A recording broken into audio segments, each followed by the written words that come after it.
So welcome to OIE's Professional Development Program Data Collection System Participant Webinar. I know a bit of a long webinar title, but we're so glad that all of you were able to join us today. We have a lot of great information to share with you. And to do that, we have a few folks with us this morning, and for some of you this afternoon. As we're going through, if you have any questions, please pop those in the chat box. So depending upon what type of device you're joining from, you're going to either look at the bottom of your screen and you'll see a little chat bubble. And if you click that, that will open up the chat. You're welcome to pop any questions in there. If you are on a mobile device, typically you're going to have to swipe over. And when you swipe over, you'll be able to find the chat that way. So as we're going through, please ask any questions that you have. So with us today, we have Julian Guerrero, the Director of the Office of Indian Education. We have Dr. Donna Sabas-Burns, who is the Discretionary Programs Group Lead. Angela Hernandez, who is the Indian Education Professional Development Program Officer. And then Karen Schroll from Anlar Westat, who is our resident expert on the PDPDCS. So I'm going to turn it over as we start today to Angela. Thanks, Sarah. And I do see some folks saying that they can't hear audio. Can folks let me know if they hear me? Just type in the chat before we keep going.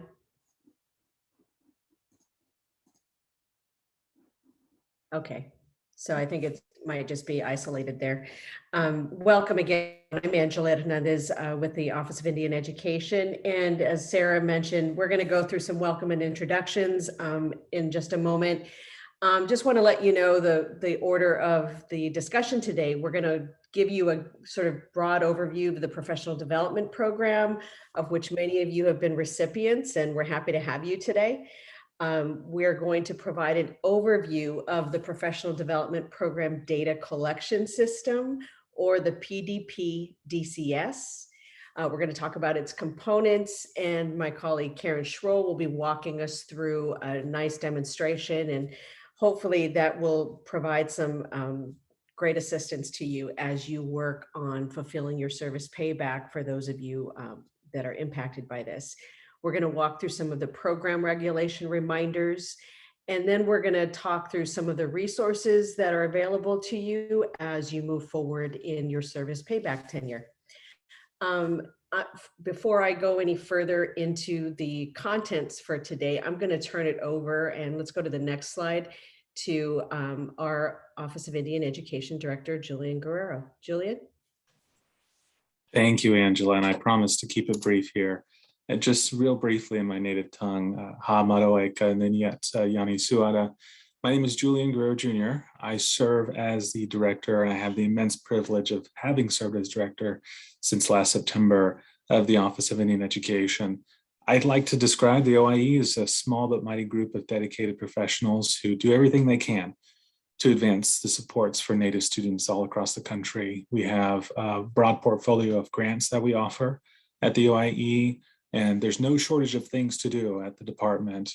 And my speaking here today is just wanted to share with you a signal of commitment that we have with supporting especially the professional program and its participants. And in the essence of keeping it brief, I wanted to stick with kind of the 10 points of the FY 2021 Director's Vision that I'd set out when I first joined the agency.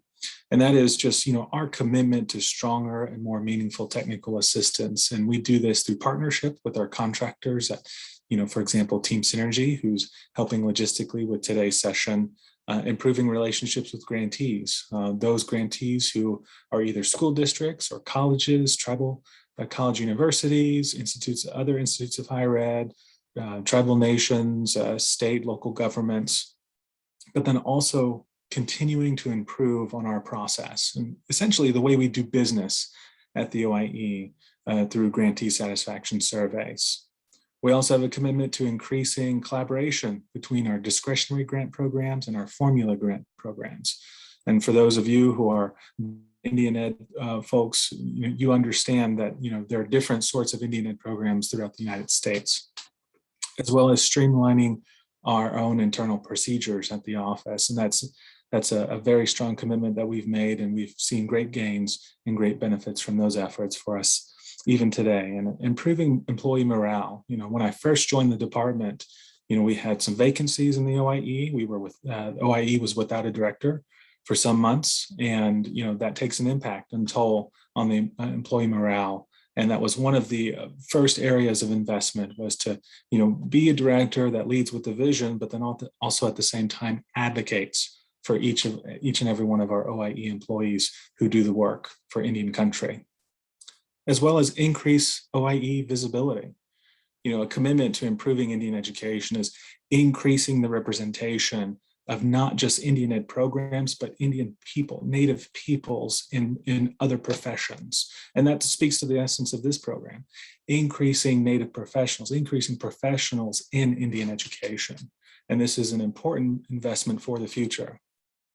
And when we think about timely and transparent support, that's also another area of the 21 vision, is making sure that the support that we offer is timely, it's meaningful, and it supports the needs of all grantees and all participants, as well as staying connected with our various state Indian education offices across the country.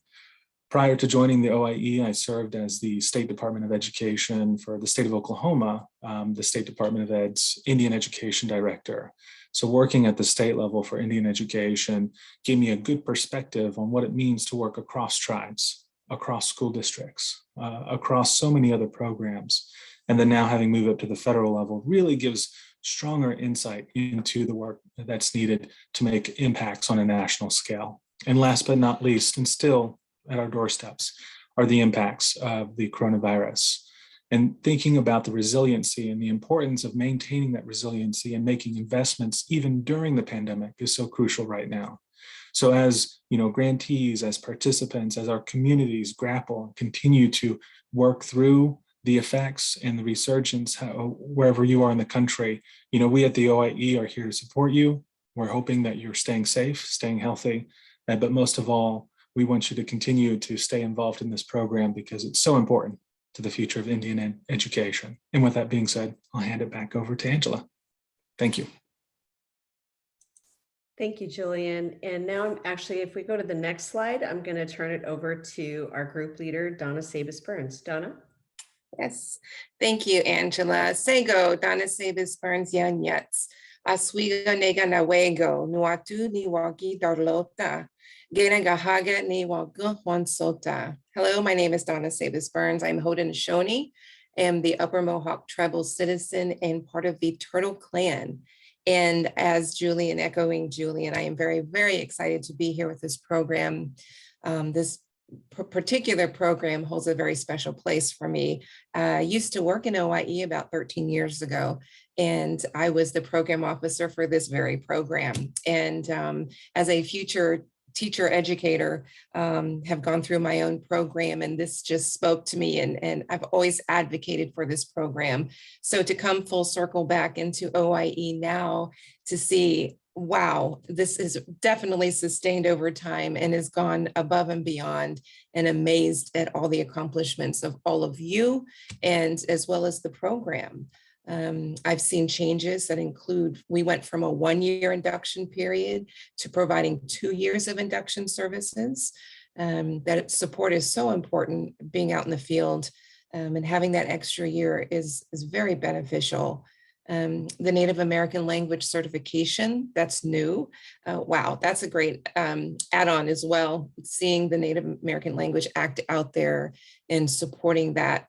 This wonderful PD data collection system for payback. We didn't have anything. We had paper and pencil and folders back then. And so to track payback for you guys and help support that process is just wonderful. And I can't speak enough to you. Have a fabulous program officer, Angela Hernandez, at your service, and our very, very supportive contractors, Karen and Sarah. So putting all that together, it's just a great program. With that, I like to dive into the overall program information. Some of you may not know, but some of you may not know the full extent of where this program goes. And so this particular program provides Indian education professional development grants to particularly increase the number of qualified Indian individuals in professions that serve Indians and provide training to qualified Indian individuals to become both either teachers or administrators. Next slide, please. This particular program, before I dive into it a little bit deeper, this particular program really complements many of our discretionary grant programs here at OIE. We have the STEP program, which is the State Tribal Education Partnership Programs that supports increasing the capacity of tribal education agencies. We have our ACE demonstration program, which is accessing choice in education, along with the other NYCP, the Native Youth and Community Partnerships Program, which serve children and young adults in many fabulous and creative ways. We also have the Native American Language Program we serve in our discretionary program, and soon to be the American Rescue Plan, American Indian Resilience and Education program that we just put a notice out this week. And so this program particularly complements all those areas because it addresses the needs in education for the need for teachers and administrators serving our kids. So this is just a wonderful thing to keep going and very happy to support. Looking exactly for some of you who may not know the in depth of what this particular grant is about, it is to support the training in individuals to complete a pre-service education program before the end of the award period that allows individuals to meet the requirements for full state certification or licensure as a teacher. And it goes through the training that leads to a degree in education, for states allowing a degree in a specific subject area, training that leads to a degree in the subject area, training in a current or new specialized teaching assignment that requires a degree in which a documented teacher shortage exists, or training in the field of Native American language instruction. We also provide, as I stated, the induction services, provided during the award period to participants after graduation, certification, or licensure for 2 years, while participants are completing their work-related payback in schools in our local educational agency that serve a high proportion of Indian students. And next slide, please. There we go. And Angela, I will turn it back to you. Thank you, Donna. I do want to share just some clarifying information, both because I know we have a number of our project coordinators and project directors on the line with us today, and thank you for joining us, as well as many of our participants. And I would imagine that many of you who are participants or were participants are probably participants from our grants that were awarded in maybe FY 2016, 2017, or 2018. And just for clarification, for any of those participants awarded during that time, the opportunity to offer instruction in a native language is specific to the cohort that will be awarded this year. So we'll be awarding grants this year, and any participants under those new grants will have the opportunity, if they so choose and their institution offers the programming, to be awarded for the purposes of Native American language certification. So I just want to clarify that at this point, you would have been likely trained for either a general teaching degree or in a subject area. So let's talk a little bit about the service payback obligation.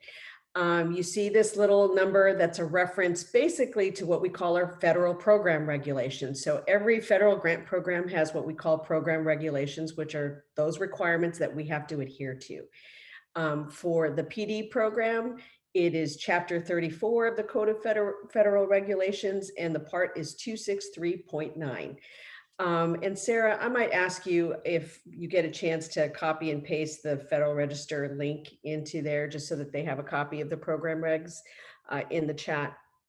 So in general, we say that everybody who is part of this training is going to agree to, when you sign your agreement, to perform work-related payback or to pay back in cash to the department for the training that you receive. Of course, you know, the whole intent is to build the capacity and the supply of Native education professionals. So we are certainly hoping, the ideal is that you are working to pay that off through service payback. You would have known this from the very beginning of your training when you signed an agreement at the time of being selected, and that agreement should have laid out for you all of the expectations and requirements, certainly that we require as part of the federal government. It may have also included any additional requirements or ancillary expectations from your own institutions of higher ed or TCU, whichever grantee you were working under. And then finally, you would be required to report employment verification.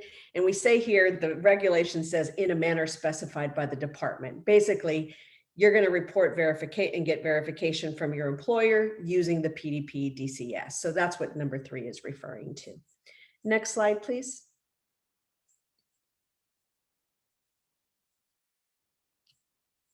So again, what is the PDPDCS? So this is that online system. It's available year round. And there are 2 reasons we have it.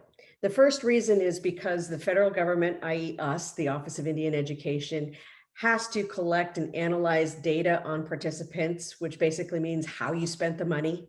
You know, we track the tuition, the fees, how long you were in training, because we have to report that to Congress, because they're the ones who appropriated the funds and authorized this to begin with, and that's our requirement. So this is part of us fulfilling our own requirements to Congress. The second reason is because we track the service payback, right? So Donna mentioned earlier, we used to do this by paper and phone, and it was tedious and probably really challenging at best to be able to track this often. And so now that it's automated and in this electronic system, this really goes a long way to make it easier to allow all potential users to be able to access the information they need at their fingertips and at a time that's convenient to them. Let's go to the next slide. So what are the benefits of the PDPDCS? Of course, it allows you participants to verify the accuracy of the data that's been inputted into the system. And just to clarify or confirm, make sure everybody understands, any data that you see in that system about you, the participant, was entered by your institution. We, the federal government, do not enter any of that data. All of that data is entered by your institution, just following the service payback agreement that you sign. So they are required to input all of that data. So if there's something in there, it does not look correct, the first thing would be to go back to the project coordinator or, you know, whoever your point of contact was at your institution, and ask them to correct that. In turn, to our project directors and project coordinators, if it's somebody you have already exited and you can't get in there to change the data, you should still call the help desk and ask them for assistance to reopen and be able to input the accurate data. And Karen will talk about that a little bit more as we go through. The second purpose is to enable participants to submit employment data electronically. So of course, once you've exited from the program, i.e. you have successfully completed your training, you have your degree in hand, and you've earned your state licensure, you are then contracted.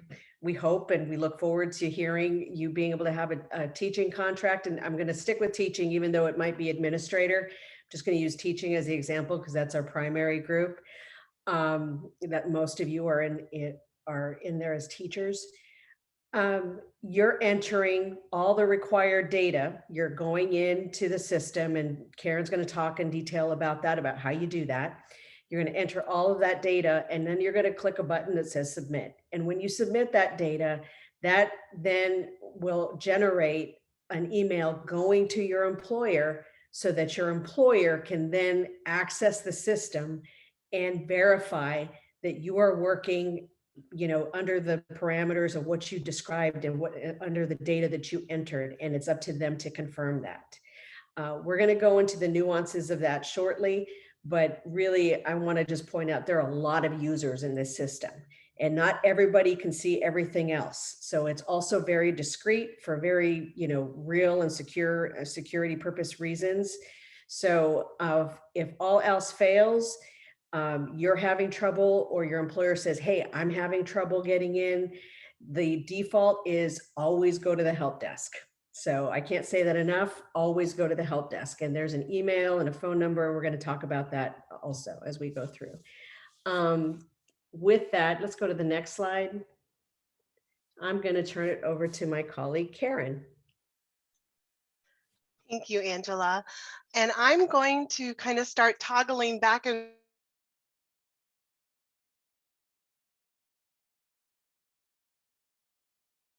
forth between them. And then I will do a full demonstration after I go through some of these slides to kind of give you some background.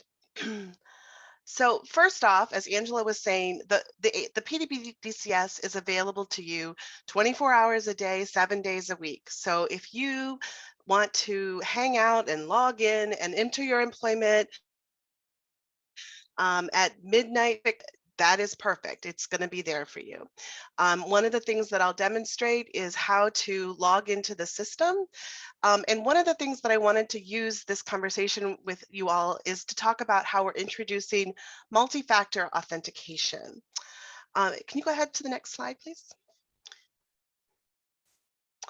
We are introducing multi-factor authentication. Your project directors have been using it for a while. We're going to have the participants start using it as well. You may have encountered multi-factor authentication logging into bank accounts, but it's an extra added measure of security so that we're protecting your information. We have information about you, your education, and your employment in the system, and we want to protect that information. So basically, multi-factor is going to make it so that it's not just a password that you be entering something else that only you would possess. So if for some reason someone got a hold of your username and password, they wouldn't be able to log in because they would need your cell phone in order to enter a specific code. And I will go ahead and show you all how to set up multi-factor authentication. And can you go ahead to the next slide? We have several resources available to you. And I'm going to go ahead and just share my screen real quick. And I just want to go ahead and show you real quick what these resources look like. So all of the resources that I mentioned throughout this presentation are available on the Training and Resources tab. For the multi-factor authentication, they are available further down the page. We have several documents. The first is just a quick short guide that will show you how to set up the application that we're using for multi-factor. We're using Google Authenticator. It's something that you can add to your smartphone. And this is just a quick 2-page document that walks through the steps for setting that up. We also have a more detailed PowerPoint that goes through, again, the steps, also providing you some, again, the explanations of what it's about, why you need to enroll, and again, screenshots for how to do it step by step. And then our third resource that we have that I wanted to make sure that you all saw was we do even have a YouTube video of someone setting it up, so that when you click on that, you'll see someone setting up the multi-factor authentication. And all of these, again, are available on our Training and Resources tab. I'm going to stop sharing. I'm sorry, Sarah, can you pull the PowerPoint back up again? Thank you. And Sarah, while you're doing that, I'm just going to mention to everybody, I think it's obvious a few slides in that we really care about the security and the protection of your information. So the other item I would just want to raise here is that when you contact the help desk, you have the option to call or to email. I just ask that you be sure to never, ever, ever share, social security numbers or other highly sensitive personal information in your emails or even in the voicemails. I would prefer that you wait till you're talking to an actual individual with the help desk. So be sure you're not sharing that degree of sensitive information electronically, just to protect your data.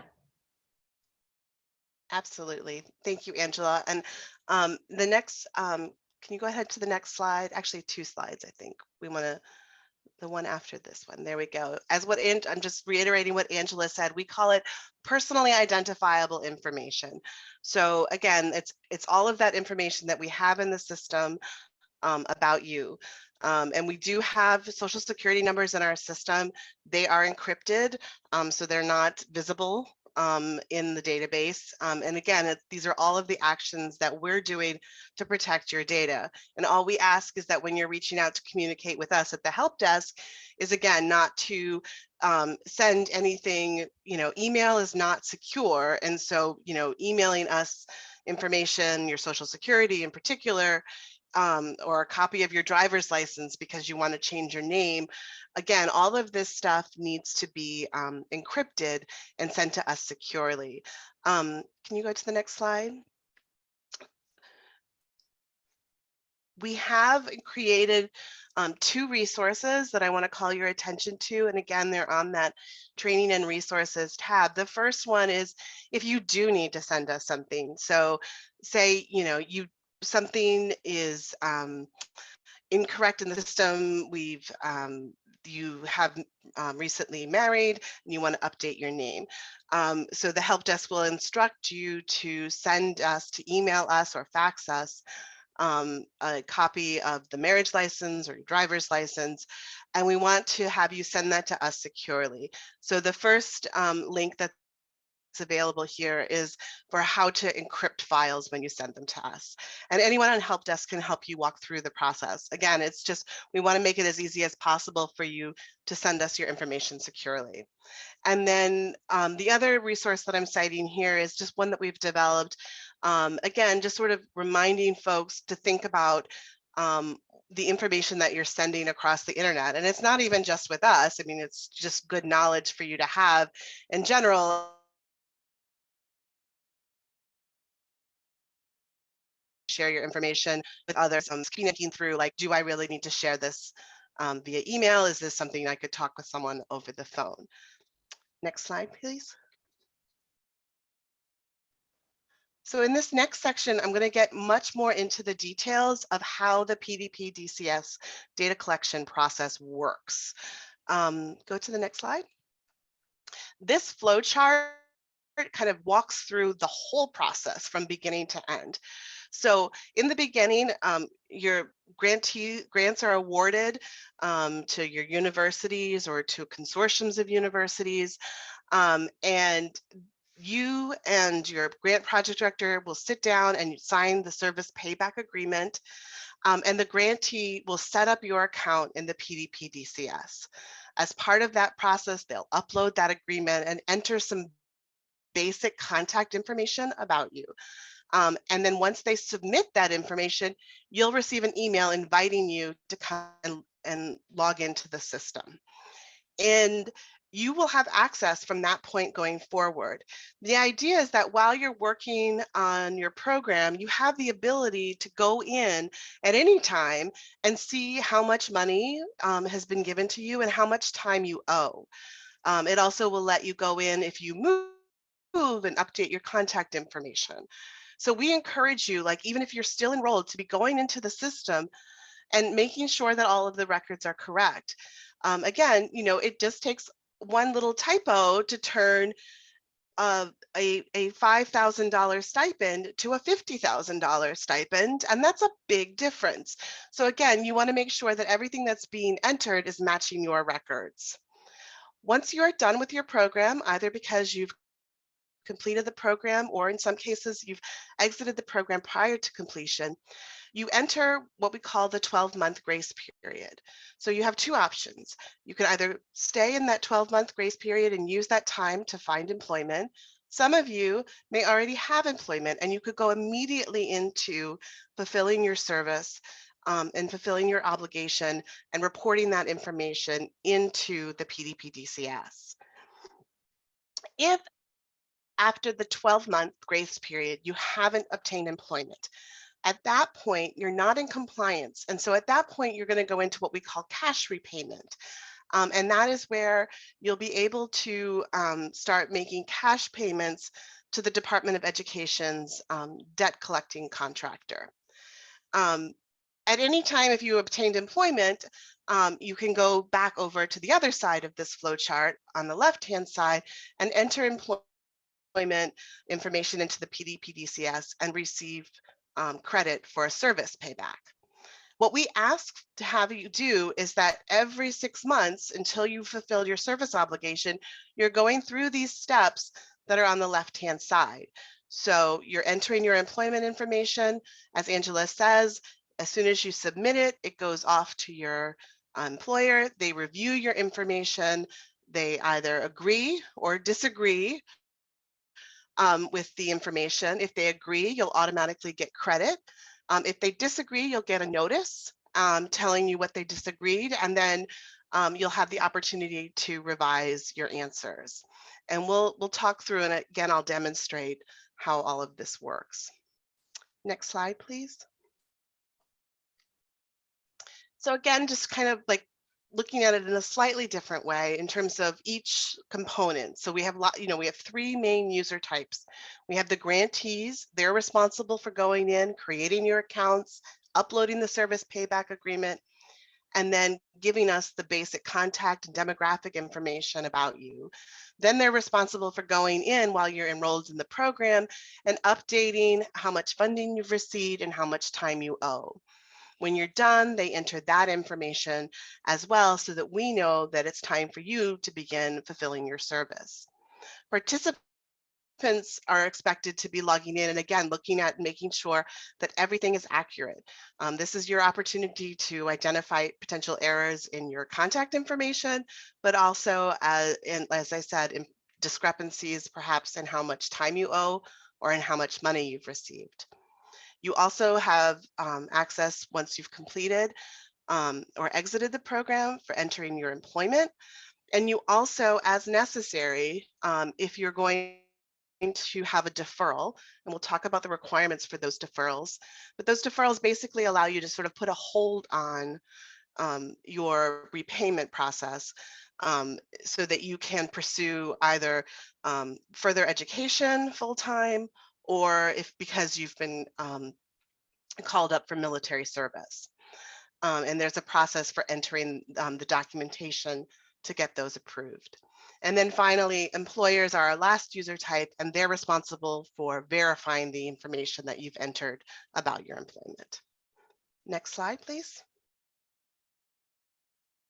I think, Angela, you wanted to review this one. Yeah, so just this is really recapping what Karen's just walked through, which is we ask that you do go in every 6 months. And another way to look at it is, somebody's putting information about how much you're going to owe. So, to the extent that you're still enrolled, for those of you that may still be participants in actual training, you want to go in there. You want to make sure that what you see as having owed, as having accepted as far as the training benefit dollars and the length of time is accurate. You don't want to be held to an inaccurate standard. You want to make sure all of that information is correct. And again, most important, that your contact information is correct.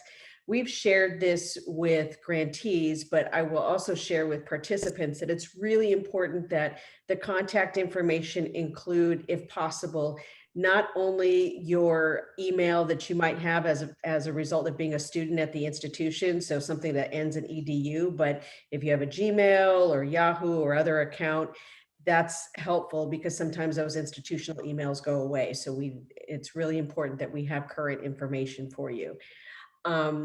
we ask that you enter all of that employment data completely and accurately. And part of that is sometimes there's, there are assumptions about start dates or end dates for some people. I tell folks what's not in our guidance is, sometimes it's helpful to have that conversation with whoever the HR point of contact is going to be, so that one, you can confirm what those dates are, two, they know that this is coming, and three, so that you can also be prepared to follow up with them to make sure they do their part, because that's a place I can tell you now where there's a huge gap in terms of completing that circle of getting you the credit that you've earned, and it should be reflected in your account. And again, we'll talk in a minute about deferrals. Next slide. Karen, turn it back to you. Awesome. So I just want to go over a few things, and I'll try to call these out as we're doing the demonstration of the system. So you will not receive credit for your service payback until your employer has verified. And so it's important to kind of check back into the system once you've submitted your employment, because you want to make sure that the employer has done their part. You can always reach out to the help desk and ask them to send the email to your employer again. As Angela indicated, reaching out directly to your employer, asking, hey, did you get that email from the system a week ago? Because again, you're not going to have credit for what you've entered until they verify it. Okay. And then the other point that I want to make sure is clear, and this is why we talk about going back into the system, is because when you submit the record, so if I submit the record today, and it is July 16th, 2021, and I'm submitting an employment record, and I've been working since January 1st of 2021. I will get credit once it's verified for all of the time from January to today, okay? And that's what's gonna get reflected on my account. Now, 6 months from now, so that would push it into like January of 2022, the system isn't automatically continuing to give me credit, right? We need you to go back in January and submit the record again. At that point, then you can get credit for record. Does that make sense? So I'll kind of show that as we're going through. Next slide, please.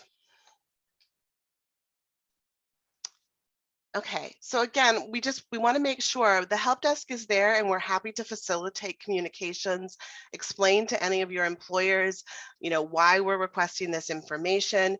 However, it really is your responsibility to make sure that they do it.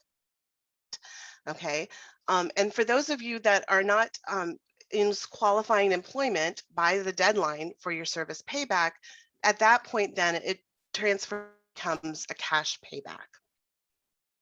Next slide, please. I want to call your attention to two resources. Again, in the demonstration, you'll see all of these things, but assuming you don't want to continuously rewatch this fabulous video and my demonstration, we have what we call our quick reference guide that recaps basically all of the major pieces that cover logging in, submitting employment. And so those will be kind of again, a quick reference for you if you want to do that. Or again, because you're only doing this every 6 months, maybe you want to recap and remember how to do something. And then we also have provided on the website screenshots of the forms of the pages that you to enter your information. So again, if you ever just want to have a sense of what we're asking about, you'll be able to see those pages. Next slide, please. So this is what we're asking you to enter about your employment. First off, we need to have you enter who your employer is and then basic contact information. We ask that you identify one person who can verify the information. And that person can either be your supervisor or it can be someone from the Human Resources Office. You're going to enter your start and end dates for that employment and whether or not you're working in a full-time or a part-time position. You're going to enter your job title and description of your job duties. Next slide. Okay. So the employers really get to serve this information. The email is going to go out. The employer is then going to see everything. They'll have the opportunity to edit any of the contact information, and then they'll see your responses that you've entered about your employment. So I think Angela gave the example of the start date. So they'll look and see, okay, does that start date match my records? And then if they disagree with any of your answers, they can check disagree, and then they can fill in a text box explaining what they're disagreeing with. Next slide, please.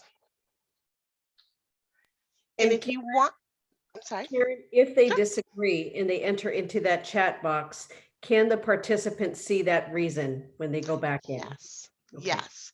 So basically, what happens if they disagree with any of your responses is you'll get an email notifying you that they did, and you can log into the system and see what we call our dispute report. And basically that will list any of the items that they've disagreed with and what they think the answer should be. Oftentimes it's usually just a misunderstanding and just a minor clarification. Maybe you started work on July 2nd, not July 1st. And it's usually just you going in and making a quick edit, or you notifying your employer and they realize their error, and then we just submit the record again. And that can happen as many times as it needs to until everybody is in agreement. Okay. Next slide, please. All right, so now I'm going to go ahead and share my screen, and I am going to demonstrate logging into the system and entering employment. Okay. So for many of you, if you've set up an account already, you will enter your email address that we have on record with you, and that is the email address that we sent the invitation for this presentation to. Enter that email address and your password.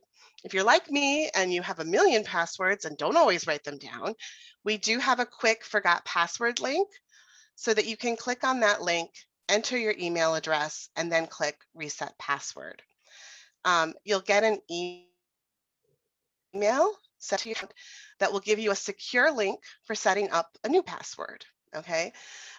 What you do when you first set that up is you click on the link, and I copy and paste what we call the key, and you enter the key from your email there, and then you'll create a new password.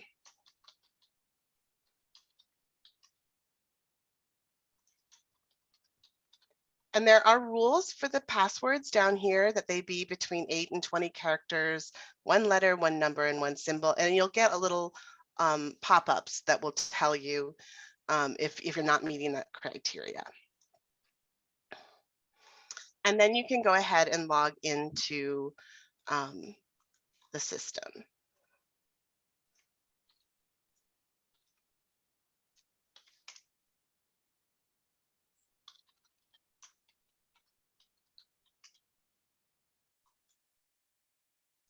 So this is where I talked about the Google authentication setup. So again, there's resources for you. It involves downloading this Google Authenticator application onto your cell phone, and then using the application to scan this barcode and be given a code that is unique. So none of you would, if you were able to get my password, you would not be able to have this code unless you had my cell phone. And the code is always 6 digits. And then you hit validate and you can log in. Okay. So in this case, I'm logging in as one of our test participants. Her name is Jane. When you log in initially, there's like 2 sections right there at the top where we talk about all of your contact information. So again, you want to make sure that we have everything correct here. As Angela mentioned, we're really looking for you to have like an email and account here as your primary email that is something that you'll have beyond your school time. So again, many schools take back their .edu accounts after you graduate. we encourage people to use Gmail or other accounts that you'll have, you know, for several years to come, because you'll need this until your service obligation is fulfilled. And then down below here, we have information where you can have a primary address, a secondary address. And then section C is where we collect information, where we call the alternate contact.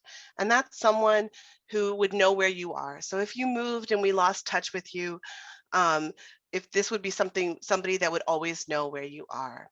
So when we talk about going in, you know, and making sure your information is correct, in this scenario, I'll pretend that, oh, wait a minute, I don't live at 123 Main Street. That's not right. I live at 1237 Main Street. So all I needed to do is hit edit my information. I can go in and I can edit all of these fields except for a few. You can't edit your name, okay? And you can't edit your social security number. If you need edits to either any of those 3 fields, you need to reach out to the help desk, okay? But you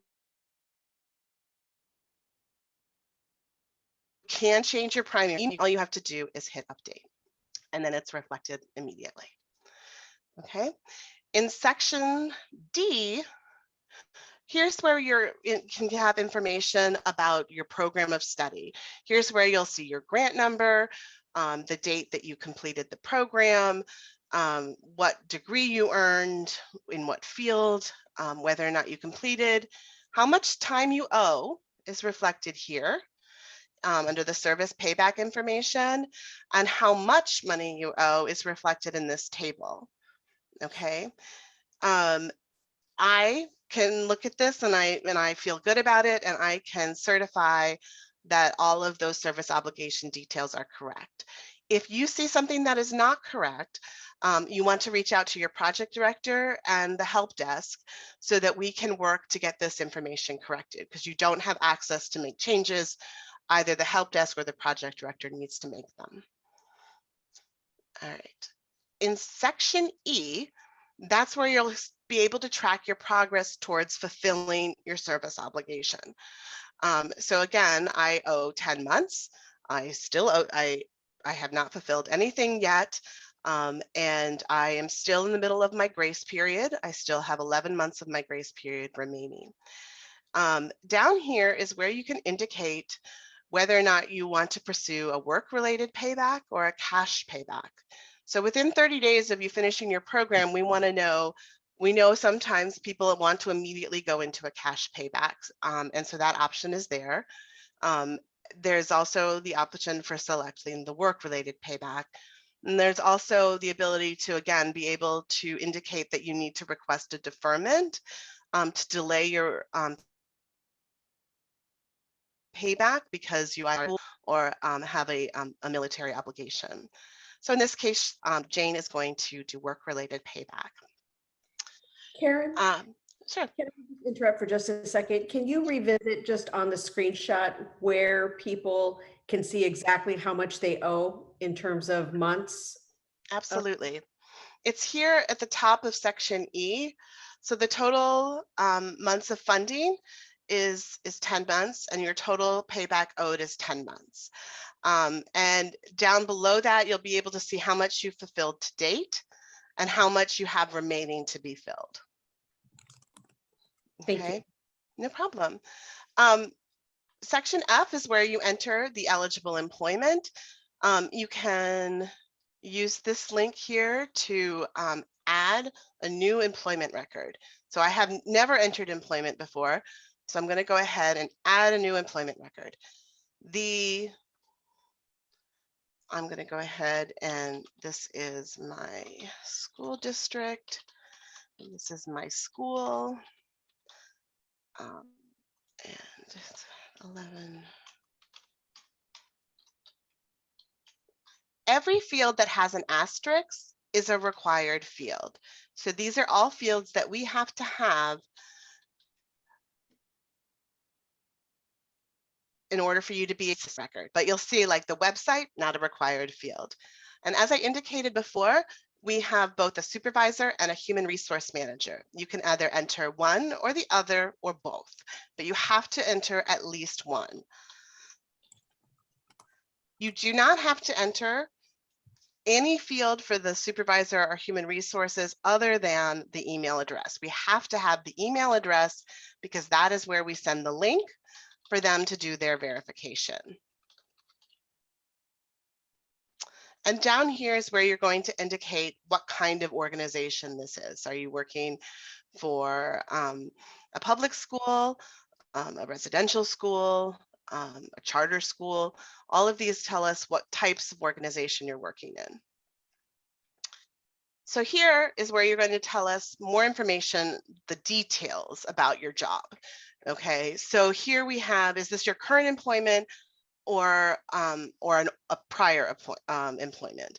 So those of you that haven't had the opportunity to go into your system and enter information, you're still going to be able to do that, right? So you will be able to kind of get things caught up. That's partly why we wanted to do this training. In this case, my person is still currently employed. When you indicate that it's your current employment, you don't have to enter an end date. So I started this job on July 1st. It's not going to let me enter a date that is before I completed or exited the program. Okay, so it has to be after. You have to get credit, even if you were working, you know, as a substitute teacher or something before you finish the program. In order to get credit, it has to be after your date of completion. Then it's going to ask for information again about full-time. And I do have my summers off. If it was a part-time position, I would need to put the average number of hours that I work per week. And then the system will automatically prorate that for me. I am being paid for this position, and its funding's available, so yes. Does the position involve direct involvement with the students or school administration? Yes. And does the employment benefit American Indian and Alaskan Native people? Yes. And then we get more information about the type of position you currently have. So in this case, it's going to be a classroom teacher. And then I also am working strictly in elementary education because that's where I was trained. And I'm not actually working in a specific subject area. I'm just, teaching fourth grade, let's say. So down here, I'll check the K-5 box so that the grade is reflected. You'll also see that there's other specifies. So if one of the response options are not appropriate for you, you can check that and then enter text. Down here in question 10, it's going to ask about whether or not I meet the qualifications for licensure. And I'm going to say yes. And then down here is where you select the person who's going to do the verification. So I'm going to go ahead and say, Karen. And then the final thing that we ask you to do is, again, everything that we're collecting, we're doing on the basis of you entering the correct information as best as you possibly can. If we find for any reason that you've entered false or misleading information, you can be fined for entering that. So I'm going to go ahead and say, yes, I didn't do that. I have the option to save and submit right now. The minute I save and submit, the email will go to the employer. I also have the option to save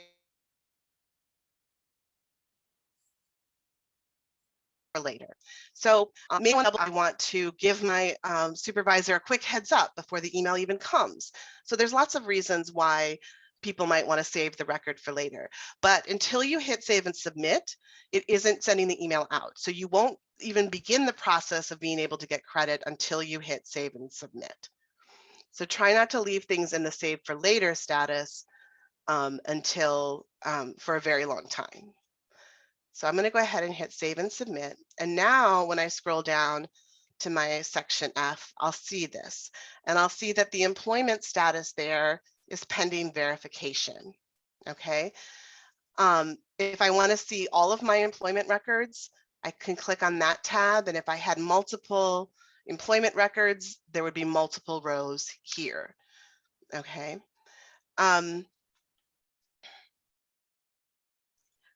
Let's see.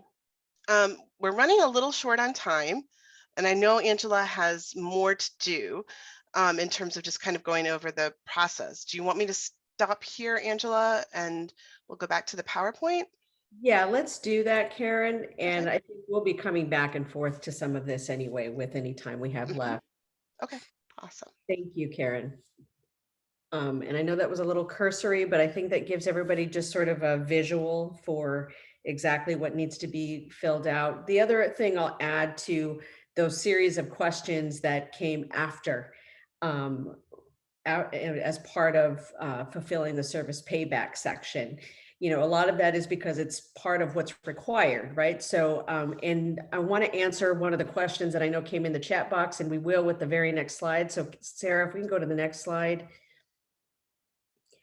And this is really important, particularly for our participants who received a training benefit under the fiscal year 2018 grants to institutions or later. If you were earlier, you have essentially the same requirements. It's a little more flexible in terms of this definition under the second bullet that I'll get to.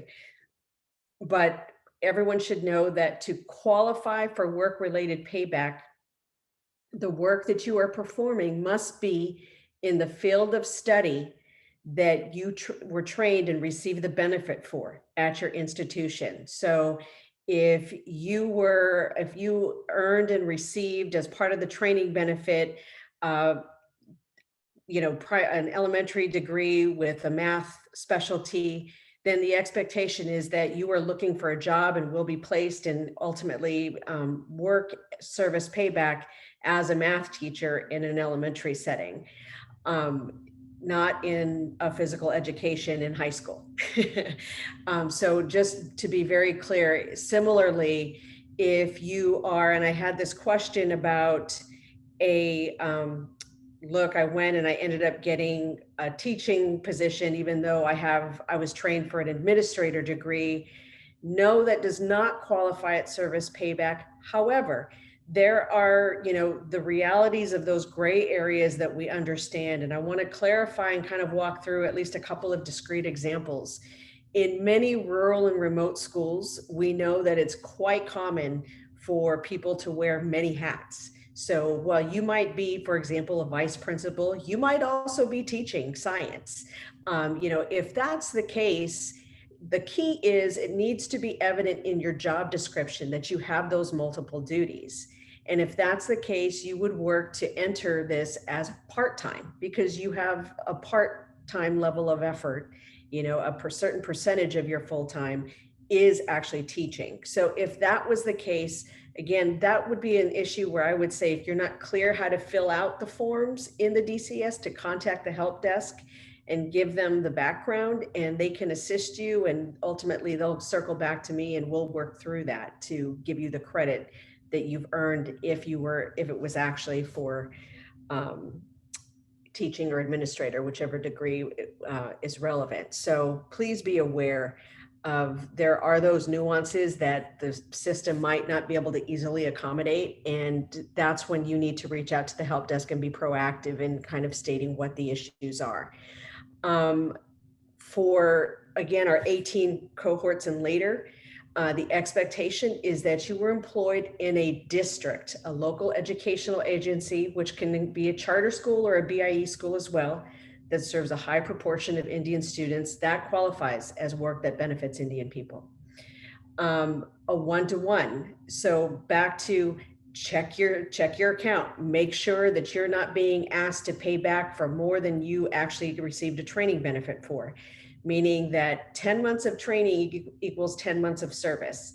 I'm going to give you an example. What should not be the case is you shouldn't find, if you go into your account, that you owe 12 months of service payback if you didn't do summer school and you really only had 9 months of school. You should have 9 months of payback. Conversely, if you are working and even though you have maybe a 9-month contract, let's go to the next slide, you aren't getting credit for 12 months. The payback credit is 9 months. So it's actual time worked, actual time in training, and not more and not less. You have also the option of looking at, if if you needed to, for any reason, switch from work-related payback, if you were doing service payback and you had to move and you couldn't find a qualifying job, you can convert to cash payback. And conversely, if you started cash and then you found a job that was qualifying and you want to work in that position and get credit, you can contact the help desk and say, hey, I need to, be able to be switched back. That can happen. That takes time, but that can happen. But again, it's up to you, the participant, to be responsible for making those changes. Good question. I'm seeing a couple of folks that are sharing what is a high percentage of Native students. Well, for our 18 grantees, we asked them to go back to their institutions. Their application, the grantee's application, meaning how your institution received your grant, would spell out what was required or what counted. That a winning application would spell out what that scope is. And if you have questions about that or aren't sure, or they're not being responsive, you can certainly reach out to us. And as far as going across state lines, again, I would say that your first point of contact should be your institution to help you figure out what counts or what doesn't. And after that, the help desk, if your grant institution is not able to assist you. And again, if you have any questions about that, I would start with your grant institution, your project coordinator, or your director. And after that, if they're not able to help you, then going to the help desk and we can ultimately assist. And Angela, I have one other question on this topic. Yeah. We had someone whose service period expired yesterday. However, they were hired in June for qualifying employment. However, due to the breaks, summer breaks in school districts, they don't actually sign their contract until next week. Are they able to go back and enter that so that they don't enter into cash payback, or will that not qualify? So I'll say two things. One is Karen described what we call that 12-month grace period. So immediately after you complete your training, i.e. you get your degree, you have a 12-month grace period to get that placement. If that's expired, just know that it would be us reaching out to you to tell you that you're referred to cash payback. There's not some automatic wand. We expect that we will be in contact with any and all participants that may be subject to cash payback. We have been working with a number of grantees now to be able to discern. Part of the challenge for us has been when people don't keep their accounts up to date, we assume that you want to go to cash payback. You should know, participants, that we would be reaching out to you first with a letter to inform you that we plan to conduct a cash payback. And if you think you're getting it erroneously, if you get that letter and you say, hey, I've been teaching for a year, then clearly there's something wrong in terms of the system not reflecting really the service payback that you've been conducting. Either your employer hasn't verified, you haven't entered, or there's something that's not closing that loop again.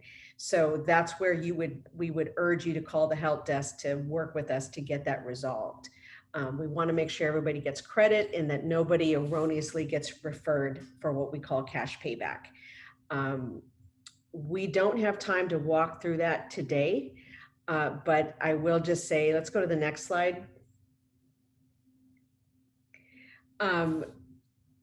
You can alternatively, again, request cash payments. If you prefer to pay it back in cash for whatever reason, there's nothing wrong with that. We hope you don't. We would prefer the service payback, but it's not prohibited at all. And these are the reasons on the slide in front of you for why we submit for cash repayment. I will say that, just to be clear, cash repayment means that your account gets referred to the U.S. Department of Treasury. And once it gets referred to the U.S. Department of Treasury, it is your responsibility, and I can't urge you enough, participants, if you have received a contact from them via email, phone, mail letter, snail mail letter, please be responsive. when you are not responsive, that will result in your incurring penalties and fees that will balloon the cash payback obligation that you owe. So I can't stress that enough. We hope it doesn't get there. And again, I will say that before you would be referred to cash payback, you would hear from our office so that you would know that was happening. But I just want to bring that to your attention. And I know we've been talking with project directors and coordinators about that quite a bit of late. Sarah, any other pressing questions there?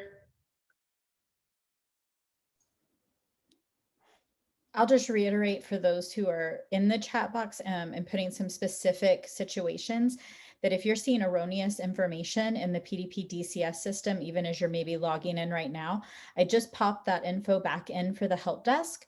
That's going to be your best resource. So reach out either via email or that 800 number so that you can address anything that you see erroneous in that system.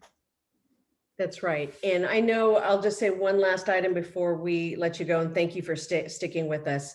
There are a number of folks that may have just finished this last May or June, in which case, in some cases, your project director or coordinator may not have exited you yet from the system, or there may be some resolution that still needs to happen. So it may contribute to why some things don't look accurate. So if you're not sure if they've exited you, and you should have been exited from the program, you should be in touch with your project coordinator, whoever that point of contact is with you. And I know I see some things regarding out of state. There still is service payback obligation, of course, that is allowable, provided that it's not, something that's region specific in terms of a degree. And I wouldn't imagine that there is in terms of state licensure. So we can talk more about that offline again, Cheryl, if you need to. But Karen, anything else that we want to hit on before? I think we got sort of the core. Again, No, I just wanted to throw, I saw one comment in there again that, that it's still showing that you're in progress and not fulfilled. Again, we just need you to go back in and resubmit your employment record so you can catch up on all of your credit. Okay. Yeah, and talk to your employers. Make sure that they're getting the emails, make sure that they're completing, and then circle back and check the system. That is the loop that has to be closed, and that is the responsibility of the participant to close that loop. So we want to make sure you have the resources you need to do that. Karen, I'll just highlight again on the DCS in that resources section, there are nice job aids that you can share with your employer to help them get that done. So again, if there's anything you can't do, you can't update, you're having trouble changing something, you can't get in, call the help desk. So can we put the help desk number and email on the slide? I think it's on the last slide there. Let's just jump through those. Yeah. Please contact the help desk and they can assist you with getting access or updating as needed. Okay. I'm sorry that we're out of time today, and please continue to send your questions to the help desk. And just give the help desk a little more, a few more minutes to be responsive to you, but they will get in touch with you within 24 hours. So thank you. I want to thank everybody for their time today and for joining us. Sarah, you want to share where this will be available for folks? Yes, so you'll be able to access this recording one of 3 locations. It will be up on the Office of Indian Education website, and I can pop that link into the chat box for you. It will also be up on the PDPDCS website, so you can access it there. And then it will also be on our Office of Indian Education YouTube. So if you enjoy our webinars, you can see there are many others you can stay tuned for, but this one will be up today for you to be able to watch or share with others. Thank you again, everybody, and thank you for staying on longer than our scheduled time. And I look forward to hearing from you, and I wish you all the best in your tenure as teachers and administrators. Thank you. Have a good day.